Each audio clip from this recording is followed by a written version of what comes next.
بسم اللہ الرحمن الرحیم۔ ڈاکٹر اسرار احمد کے بیانات سننے کے لیے ہمارے چینل کو سبسکرائب کرنا نہ بھولیے گا۔ تو چلیے دوستو، ہم ڈاکٹر اسرار احمد کا بیان سنتے ہیں۔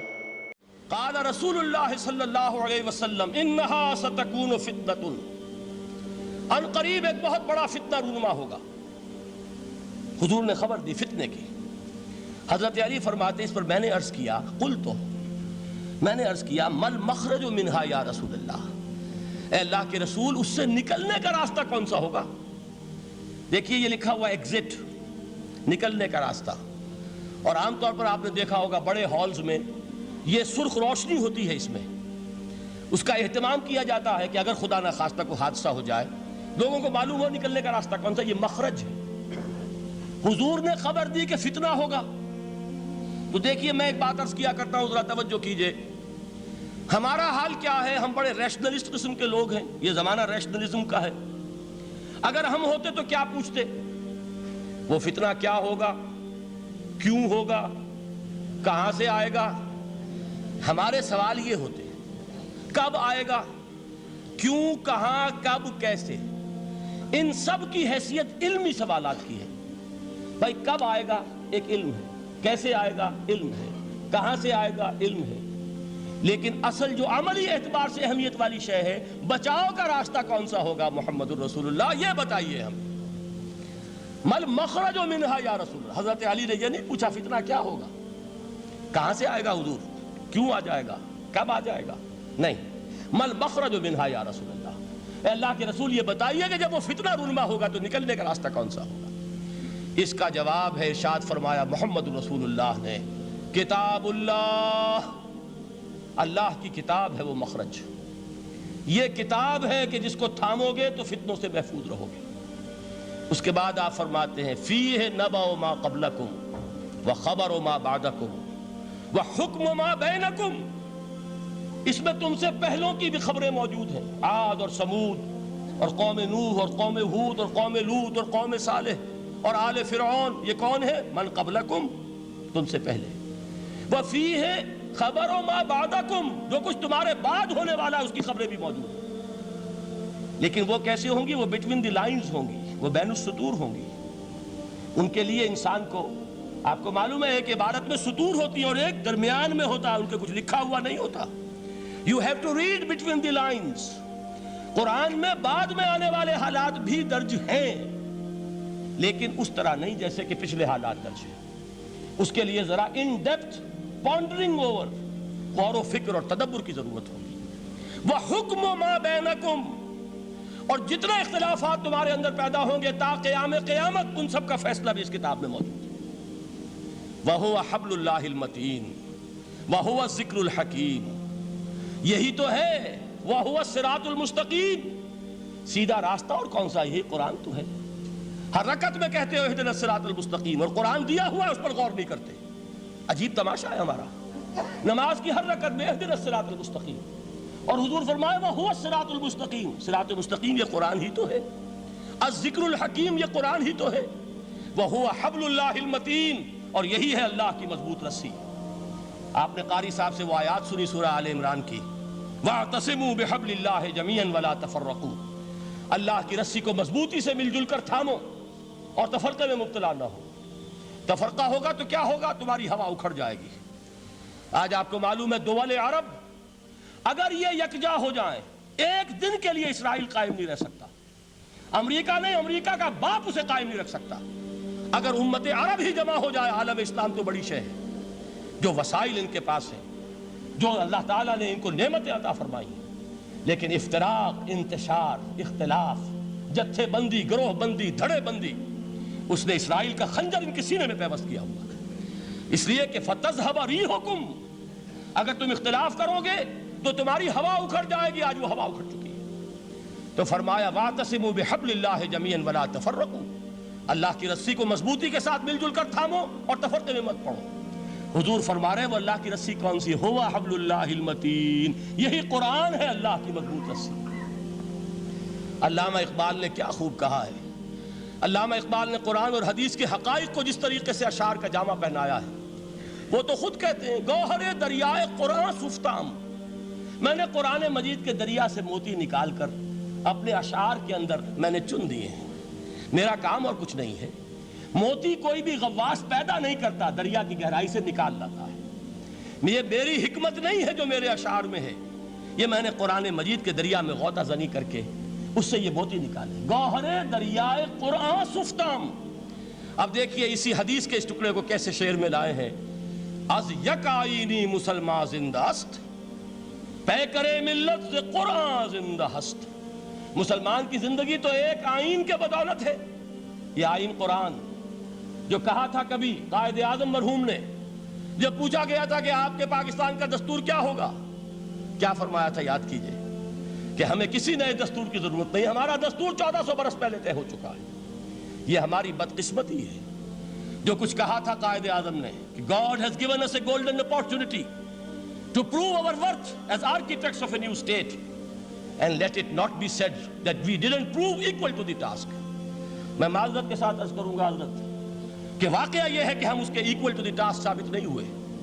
قائد اعظم کا دیا ہوا پاکستان آج دنیا میں موجود نہیں ہے. اس کا ایک حصہ اپنے نام سے دستبردار ہو کر بنگلہ دیش بن چکا ہے. اس نے اپنی تاریخ کو خیر بات کہہ دیا ہے.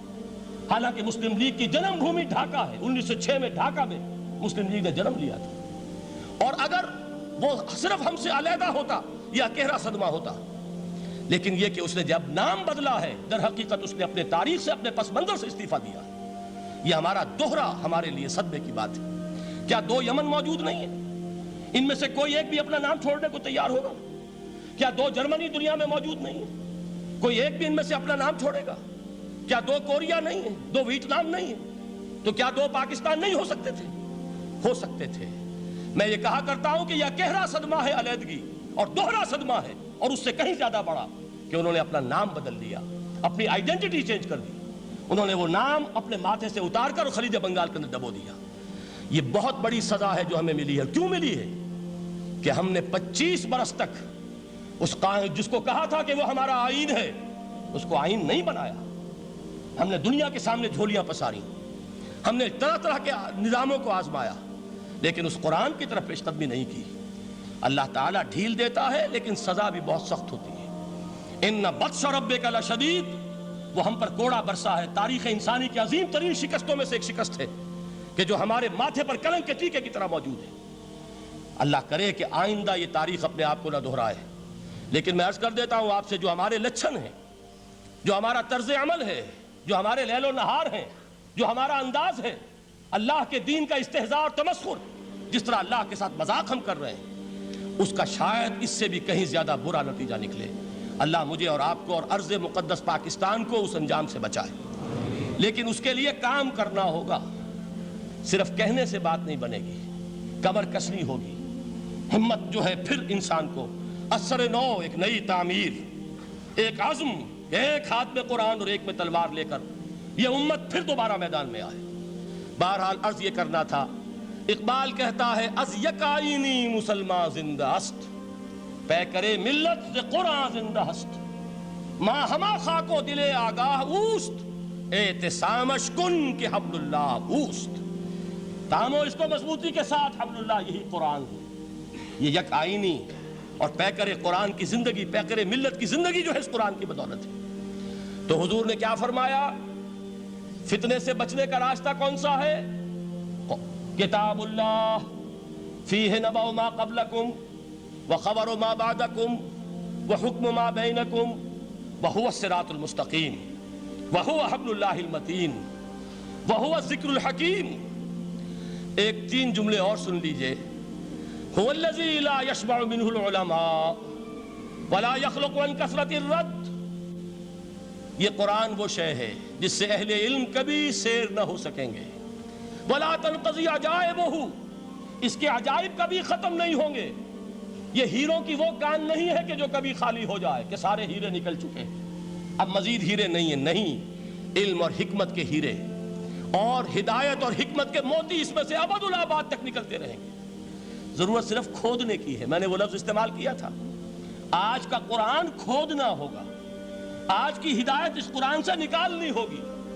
قرآن جب نازل ہوا آن دی سرفیس، بالکل ظاہر وہ تھی اس کی ہدایت جو اس دور کے لیے ضروری تھی. ہمیشہ کی ہدایت اس کے اندر رکھ دی گئی ہے، اس میں مضمر ہے، اس میں چھپی ہوئی ہے، اس کے لیے تدبر کی ضرورت ہے۔ کتاب انزلناہ الیک مبارک لیدبروا آیاتہ ولیتذکر اولو الالباب، لوگ تدبر کریں، اس کی گہرائیوں کے اندر غوطہ زنی کریں۔ لا تنقضی عجائبہ، اس کے عجائب کبھی ختم نہیں ہوں گے۔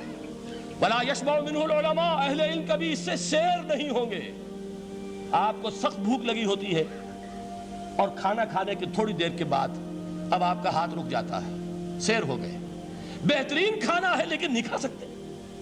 اگر عام حالات میں وہ آتا تو کبھی نہ چھوڑتے، لیکن اب وہ آپ کا میزبان کہہ رہا کچھ اور لیجئے، تناول فرمائیے ذرا یہ دے، بھائی نہیں میں اب بھر چکا، یہ آپ کہتے ہیں کہ نہیں؟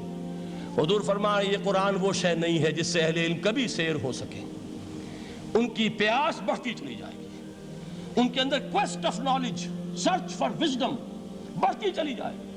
کبھی بھی انسان یہ محسوس نہیں کرے گا کہ مجھے جو لینا تھا میں لے چکا، بلکہ یہ کہ جیسے جیسے قدم آگے بڑھیں گے تہذیب کے، تمدن کے، علم کے، اتنے ہی قرآن جو ہے وہ آگے بڑھتا چلا جائے گا ہر دور کی رہنمائی کے لیے۔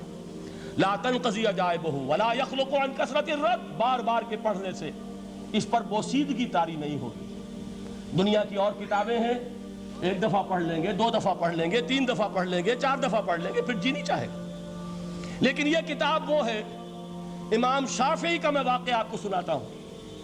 وہ یہ کہتے ہیں کہ ایک مرتبہ میرے ذہن میں یہ سوال آ گیا کہ اجماع کے لیے بھی قرآن مجید میں کوئی سند ہے، دلیل ہے؟ سب مانتے ہیں کہ اجماع جو ہے سورس ہے قرآن کے اسلامی قانون کی، جس پر کہ امت کا اجماع ہو جائے۔ تو کہتے ہیں میں نے 300 مرتبہ قرآن پڑھا اول سے آخر تک، صرف اس دلیل کی تلاش میں۔ 300 مرتبہ مجھے نہیں ملی، 301ویں مرتبہ جب پڑھ رہا تھا مجھے روشنی مل گئی۔ وہ یبتغی غیر سبیل المومنین کے جو الفاظ آئے ہیں، نولہ ما تولی ونصلہ جہنم، جو کوئی شخص مسلمانوں کے راستے کو چھوڑ کر کوئی اور راستہ اختیار کرے گا ہم اسے اسی کے حوالے کر دیں گے اور جہنم میں پہنچا دیں گے۔ معلوم ہوا مسلمانوں کا جس پر اجماع ہو جائے اس کو بھی ایک سند حاصل ہے، یہ مسلمانوں کا مجمع علیہ ایک راستہ ہے، اس کو بھی ایک سند اور دلیل کی حیثیت حاصل ہے۔